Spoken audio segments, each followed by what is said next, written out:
मोर पातर दोबर सैया से तनिको नहीं लेला। मोर पातर दोबर सैया से तनिको नहीं लेला। बड़ा दुख बा ए सखी।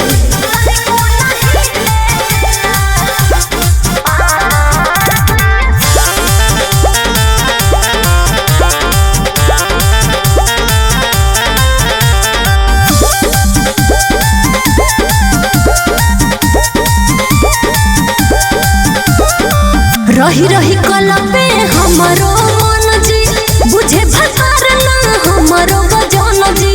करतावे ई जवानी सखी जंग जी, मनवा के भावना ना बुझे बलम जी।